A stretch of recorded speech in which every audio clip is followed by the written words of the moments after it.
Welcome to your favourite YouTube channel Amit sir SPSR. और आज हमारी ये क्लास 10th की फिजिक्स की नेक्स्ट वीडियो है और बहुत ही डिमांडिंग वीडियो है क्योंकि जो टॉपिक मैंने सेलेक्ट किया है वो मेरे को कई लोगों ने उसके लिए कमेंट में भी लिखा है। रेसिस्टेंस की जो शुरुआत होती है वो ओम्स लॉ से होती है और ओम्स लॉ तुम लोगों को पता होगा। ओम्स लॉ कि जब किसी कंडक्टर वायर में जो पोटेंशियल डिफरेंस उसके एंड में प्रोड्यूस होता है वो डायरेक्टली प्रोपोर्शनल होता है जो उसके अंदर करंट फ्लो होगा, यानी V is directly proportional to I at a constant temperature for a given material wire. एक यानी कि क्योंकि यहाँ पे दोनों चीजें इफेक्ट करती हैं, टेम्परेचर भी इफेक्ट करता है और वायर का जो मटेरियल है वो भी इफेक्ट करेगा, इसलिए दोनों चीजों को हम कांस्टेंट रख के ये ओम्स लॉ को वेरीफाई करते हैं।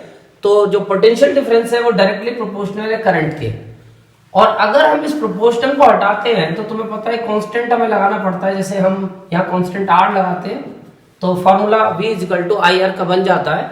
और ये जो R है इसको अगर हम देखो तो ratio of the V and I, तो यही R हमारा हीरो है रेसिस्टेंस। क्योंकि आगे तुम देखोगे कि पूरे चैप्टर में रेसिस्टेंस ही चलता रहेगा। रेसिस्टेंस क्या है, रेसिस्टेंस हर चीज को इफेक्ट करेगा। तो ये जो रेसिस्टेंस है ये कांस्टेंट है और एक तरीके से जो इलेक्ट्रॉन्स का फ्लो होता है, चार्ज का जो फ्लो होता है, ये उसका एक अपोजिशन फोर्स है। यानी कि ये एक तरह की फीलिंग है जैसे हम जब मोशन में जाते हैं और कोई चीज जब मोशन में होती है तो उसका एक अपोज करते हैं फोर्स ऑफ फ्रिक्शन। तो एक तरह से ये इनविजिबल एक फोर्स है अपोजिशन का जो चार्ज के फ्लो को रोकेगा। यानी एक तरह से मैं इसको बोलता हूं स्पीड ब्रेकर, यानी कि जब चार्ज फ्लो करेंगे तो उनके लिए स्पीड ब्रेकर का काम करेगा, उनके फ्लो को रोकेगा। अब इस रेसिस्टेंस की जो कंडीशंस है वो तो तुम्हें यहां से एकदम क्लियर दिख रही होंगी कि resistance is inversely proportional to I. Resistance inversely proportional होता है आई के, यानी कि अगर रेसिस्टेंस हाई होगा तो करंट कम हो जाएगा, या अगर रेसिस्टेंस लो होगा तो करंट हाई हो जाएगा। और हम इसी के बेस पे कंडक्टिविटी को भी डिफाइन कर लेते हैं, क्योंकि कंडक्टिविटी का मतलब जैसे पुअर कंडक्टर्स, हमारे पास तीन तरीके की चीजें चलती हैं, पुअर कंडक्टर, गुड कंडक्टर और जो रेसिस्टर्स हैं वो भी आ जाते हैं इसमें। तो जो पुअर कंडक्टर्स हैं इसका मतलब उनके रेसिस्टेंस जो है वो हाई है, हाई रेसिस्टेंस वाले पुअर कंडक्टर। और जिनके एप्रिशिएबल रेसिस्टेंस है वो रेसिस्टर्स, और जिनके हाई रेसिस्टेंस है वो इंसुलेटर्स में तो नहीं आएंगे, लेकिन हाँ वो एक तरह से मतलब बैड कंडक्टर्स में काउंट हो जाएंगे। पुअर कंडक्टर जिनके रेसिस्टेंस बहुत हाई होंगे, यानी कि उनके अंदर चार्ज का जो फ्लो होगा बहुत स्लो होगा, क्योंकि 100% रेसिस्टेंस तो हम प्रोवाइड नहीं करा सकते, यानी इंसुलेटर्स तो हम नहीं बना सकते। बट जैसे जैसे हम रेसिस्टेंस को बढ़ाते जाएंगे वैसे वैसे उसकी जो कंडक्टिविटी है, इलेक्ट्रॉन्स का फ्लो है वो कम होता चला जाएगा और उसकी कंडक्टिविटी कम होती चली जाएगी।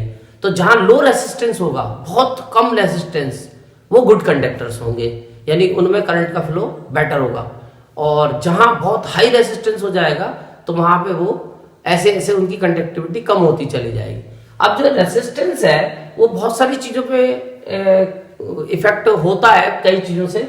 जैसे कि हमारा सबसे पहला फैक्टर जो आता है वो है लेंथ, यानी अगर हमने जो कंडक्टर हमारा वायर है उसकी लेंथ को चेंज किया तो 100% रेसिस्टेंस में चेंज आ जाएगा। किस तरह आएगा तो वो तुम्हें दिख रहा होगा, डायरेक्टली प्रोपोर्शनल है। और डायरेक्टली प्रोपोर्शनल का मतलब होता है कि अगर हम इस पार्ट को बढ़ाएंगे तो ये पार्ट भी बढ़ेगा, इस पार्ट को कम करेंगे तो ये भी कम होगा। यानी कि फॉर एग्जांपल हमने लेंथ को इंक्रीज किया डबल तो रेसिस्टेंस बिकम्स डबल, अगर हमने लेंथ को किया हाफ तो रेसिस्टेंस इज ऑल्सो हाफ।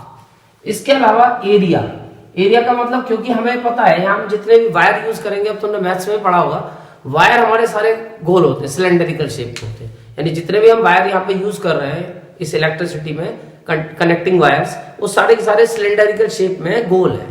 तो वो जो वायर होते हैं क्योंकि सिलेंडरिकल शेप में होते हैं तो उसका एक एरिया होता है, यानी एक उनका डायमीटर के हिसाब से एक वायर की मोटाई होगी। तो वो जो एरिया होता है उसके इनवर्सली प्रोपोर्शनल होता है। अब यहाँ पे तुम इसको थोड़ा सा डिफाइन कर सकते हो, क्योंकि ये वायर अभी मैंने तुम्हें बताया कि वो गोल होते हैं, सिलेंडरिकल शेप में होते हैं, जिस तरह का ये मार्कर है ऐसे गोल होते हैं वायर। और पाई जो एरिया है उसका वो पाई आर स्क्वायर होता है। तो हम इसको इस तरह से भी सोच सकते हैं 1/πr²। और ये हमें पता है कि पाई कांस्टेंट है, पाई तो कभी चेंज नहीं होगा, कांस्टेंट रहेगा। तो हम इससे रिजल्ट निकाल सकते हैं कि 1/r²।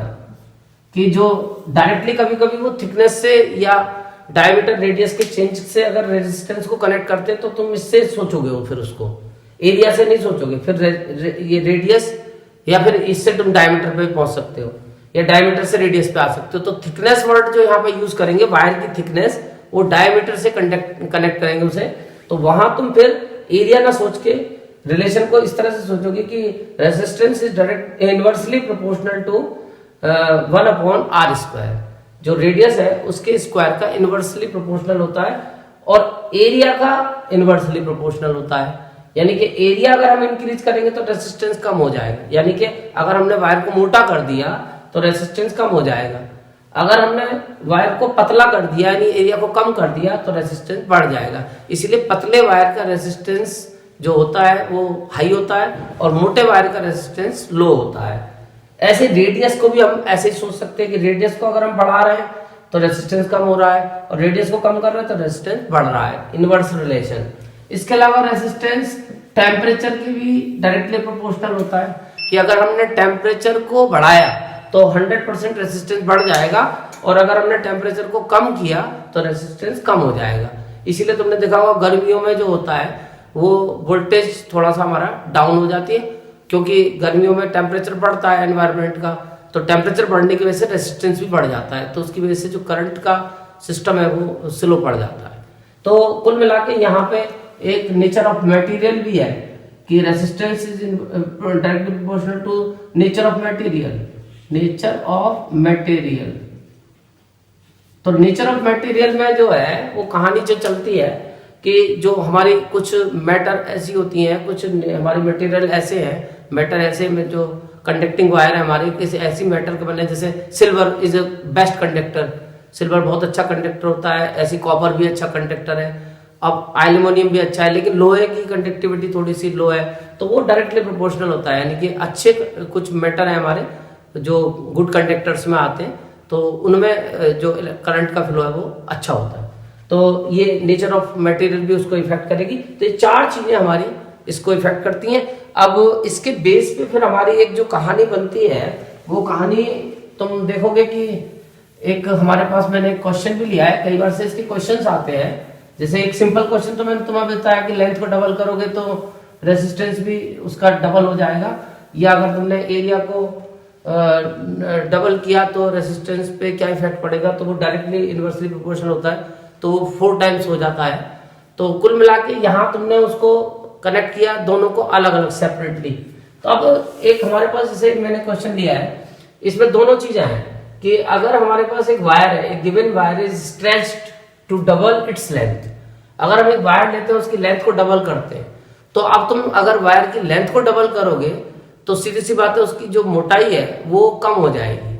यानी कि लंबाई, अगर तुम किसी चीज को खींचते हो तो इसकी जो मोटाई है वो पतली होती है, यानी कि वो वायर पतला हो जाएगा। अगर तुम उसकी लंबाई को कम करोगे तो मोटाई बढ़ जाएगी, यानी मटेरियल तो उतना ही रहेगा, तुम केवल उसको खींच रहे हो। तो मैंने तुम्हारे लिए एक एग्जांपल भी लिया है ये, कि जैसे मैंने एक वायर लिया है और इस वायर को तुम देख रहे होगे कि इसकी एक मोटाई है, यहाँ पे एक थिकनेस है और ये इसकी एक लेंथ है। अब मैं इस वायर को, ये इसकी लेंथ है, इसको डबल करने की कोशिश करता हूँ, इसको खींचता हूँ, स्ट्रेच करता हूँ और ये मैं इसको ये लेंथ को डबल कर देता हूँ। तो लेंथ को डबल करते ही तुमने देखा कि ये वायर तो दुगना हो गया, लेकिन अब इसकी जो पहले मोटाई थी, पहले इतना मोटा वायर था, इसकी मोटाई अब ये कम हो गई, अब ये वायर इतना रह गया, पतला हो गया, यानी कि लंबाई दुगनी हुई तो जस्ट इसकी मोटाई हाफ हो जाएगी। तो अब इसके रेसिस्टेंस पे क्या इफेक्ट पड़ेगा, इसका रेसिस्टेंस कितना रह जाएगा। तो इस क्वेश्चन को हम सॉल्व करते हैं। तो इसके लिए अब हमारे पास कुछ नहीं दिया हुआ है, तो फिलहाल मान लो कि मैं इसकी जो रेसिस्टेंस है उसको मैं रेसिस्टेंस जो है इसका मैं उसको R मान लेता हूं, और इसकी लेंथ भी मेरे को नहीं पता तो इसकी लेंथ को मैं L मान लेता हूं, और इसका एरिया भी मेरे को नहीं पता तो इसका एरिया मैं A मान लेता हूं। अब मेरे को देखना है कि सेकंड केस क्या बनेगा। अब क्योंकि इसकी एक रेसिस्टिविटी भी होगी, वैसे रेसिस्टिविटी में नेक्स्ट वीडियो बनाऊंगा, बट ये तो हर जगह आएगा, रेसिस्टेंस रेसिस्टिविटी के साथ भी आएगा, सर्किट डायग्राम में भी आएगा, हीट में भी आएगा, हर जगह आएगा ये। तो फिलहाल रेसिस्टिविटी एक पर्टिकुलर मटेरियल की एक फिक्स कैरेक्टरिस्टिक होती है, तो इसकी कुछ रेसिस्टिविटी भी होगी। और इसके लिए जो हमारे पास ये रिलेशन थी R is directly proportional to L और R is inversely proportional to area, इन दोनों को जब हम मिक्स करते हैं तो ये R is proportional L upon A, और जब हम इस प्रोपोर्शनल के साइन को हटाते हैं तो ये हमारा एक फॉर्मूला बन जाता है R इज इक्वल टू रो को ही रेसिस्टिविटी L अपॉन A। तो इस रिलेशन से हम रेसिस्टेंस को कैलकुलेट कर सकते हैं। तो अगर सपोज करो कि हमारा जो पहला रिलेशन है वो तो यही बनेगा, ओरिजिनल रेसिस्टेंस अगर मैं R मानता हूं और लेंथ को A L और एरिया को A, तो ये हमारी रेसिस्टेंस की वैल्यू आ जाएगी। अब नाउ सेकंड केस, अब सेकंड केस में हमने लेंथ को डबल किया है, तो जो उसकी नई लेंथ है L डैश कहता हूं वो तो 2L हो जाती है, और जो उसका एरिया है, क्योंकि अब वो जब तुमने उसको खींचा है तो लेंथ डबल हुई, एरिया हाफ हो गया, तो वो हो गया A upon 2, but resistivity constant रहेगी। वो मटेरियल को छोटा बड़ा लंबा करने से चेंज नहीं होती है, रेसिस्टिविटी कांस्टेंट रहती है। तो रेसिस्टिविटी चाहे वायर को लंबा कर लो, चाहे छोटा कर लो, चाहे मोटा कर लो, चाहे पतला कर लो, वो जितनी है उतनी रहेगी। यानी वो एक कैरेक्टरिस्टिक प्रॉपर्टी है किसी भी मैटर की, वो पर्टिकुलर मैटर पे डिपेंड करती है और केवल टेम्परेचर पे, इसके अलावा वो किसी चीज पे डिपेंड नहीं करती, लंबाई बुराई किसी चीज पे। तो अब अगर हम इसका रेसिस्टेंस निकालते हैं, नया रेसिस्टेंस R डैश, तो रो L dash upon A dash. अब L डैश की जो वैल्यू है हमारे पास 2L है और A डैश की वैल्यू है A अपॉन 2। अब जब ये डिवाइड का मल्टीप्लाई में लाएंगे तो रेसिप्रोकल हो जाएगा। रो चलो यहां सॉल्व कर लेते हैं इसको, ये सॉल्व करके आ जाएगा R dash is equal to rho 2L into 2 upon A।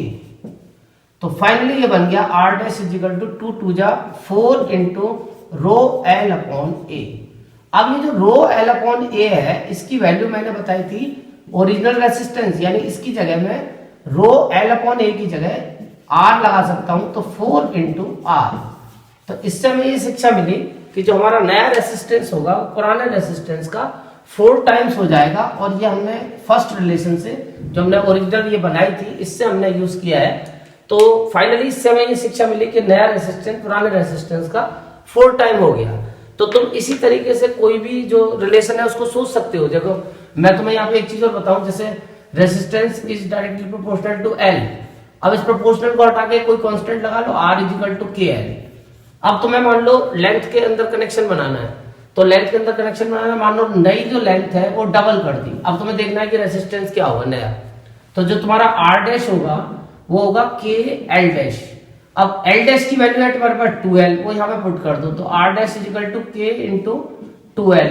तो finally R dash is equal to 2KL, और KL की वैल्यू हमारे पास क्या है, ओरिजिनल रेसिस्टेंस R, तो R dash is equal to 2R।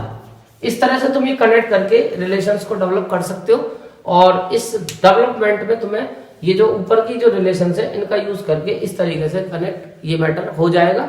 और यहाँ मैंने तुम्हें एक बहुत ही इंपॉर्टेंट क्वेश्चन कराया, कभी कभी एनसीईआरटी में एक एग्जांपल भी है, वहां रेसिस्टेंस की पुराने वाले की वैल्यू भी दे दी जाती है और नए वाले की पूछी जाती है, तो पुरानी वैल्यू यहाँ पुट कर दो। जैसे पुराना रेसिस्टेंस 4 है तो नया हो जाएगा 4 4 जा 16। तो इस तरह से तुम नए और पुराने रेसिस्टेंस को कनेक्ट कर सकते हो। नेक्स्ट वीडियो में रेसिस्टिविटी के ऊपर बनाऊंगा एक दो न्यूमेरिकल्स। Thank you.